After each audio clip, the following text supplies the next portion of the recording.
তাণ্ডব সিনেমাটি পাইরেসি করেছে। তিনজনকেই আমরা গ্রেপ্তার করতে সক্ষম হই। সেই লিঙ্কগুলো অ্যানালাইসিসের কাজ করি। প্রযোজক জনাব শাহরিয়ার কবির ভুইয়া অর্থাৎ শাহরিয়ার শাকিল, উনি বাদী হয়ে বনানী থানায় একটা মামলা করেন। বনানী থানায় মামলা করেন যে 4 তারিখ ওনার যে সিনেমা বাংলাদেশ চলচ্চিত্র সিলেকশন বোর্ড কর্তৃক যেটা নিবন্ধিত সিনেমা তাণ্ডব সিনেমাটি মানে কতিপয় ব্যক্তি ইউটিউব, তারপর টেলিগ্রাম, ফেসবুক এবং বিভিন্ন লিঙ্কে পাইরেসির মাধ্যমে প্রকাশ করেছে। সেক্ষেত্রে তার কিছু এইচডি ভিডিও এবং কিছু আংশিক ক্লিপ এই বিভিন্ন জায়গায় পাইরেসি করে যখন প্রচার করে, এই সংক্রান্তে তিনি 3 জনকে বাই নেমে এবং কিছু অজ্ঞাতনামা আসামি দিয়ে বিভিন্ন লিঙ্ক উল্লেখ করে একটি মামলা দায়ের করেন। মামলার তদন্তভার প্রাথমিকভাবে থানার উপরে থাকলেও বর্তমানে মামলার তদন্তভার ডিবির কাছে ন্যস্ত করা হয়।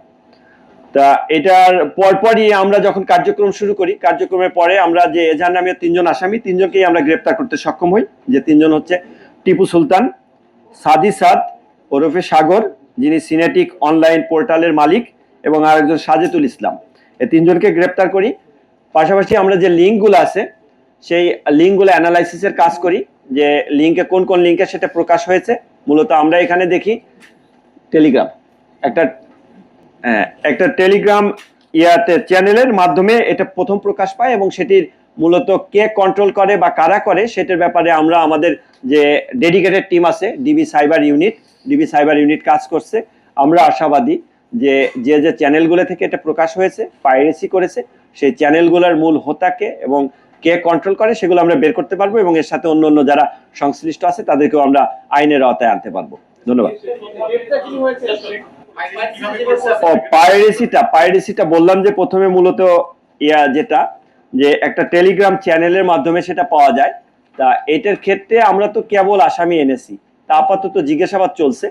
তাতে এইখানে অপারেটর আছে, একটা সিনেমা হলের অপারেটর আছে, ওনার আপাতত একেবারে ইনিশিয়াল স্টেজের জিজ্ঞাসাবাদে উনি যেটা বলেছেন যে 2 জনের নাম বলেছেন যে যাদের মাধ্যমে উনি এটার পাইরেসি কপিটা পেয়েছেন। তা ওইটার ব্যাপারেও যাচাই বাছাই চলছে। যাচাই বাছাই চলে তাদের অবস্থান শনাক্ত করে এবং তাদের সামাজিক যোগাযোগ মাধ্যমে যে বিভিন্ন ইয়াগুলো আছে, ওই আপনার লিঙ্কগুলো আছে, সেগুলো যাচাই বাছাই করে তাদেরকে আইনের আওতায় আনা হবে তাদের সংশ্লিষ্টতা থাকলে। আর অপর 2 জন যারা, তারা তো তাদের সামাজিক যোগাযোগ মাধ্যমে আমরা যেটা দেখতে পেলাম ইনিশিয়ালি, যে তারা ঘোষণাই দিয়ে দিয়েছেন যে এটার পাইরেসি কপি আসছে। সুতরাং সেক্ষেত্রে সেলফ ডিক্লিয়ারেশন আছে, সেলফ ডিক্লিয়ারেশনের মাধ্যমে এটা পাইরেসি করেছে। তা পাইরেসি আসলে এটা একটা অপরাধ, যে অপরাধের কারণে এটা আমরা খুব সিরিয়াসলি নিয়েছি, এবং এটার সাথে অন্য যারা সংশ্লিষ্টতা যাদেরকে পাবো তাদেরকেও আমরা আইনের আওতায় নিয়ে আসবো। ধন্যবাদ।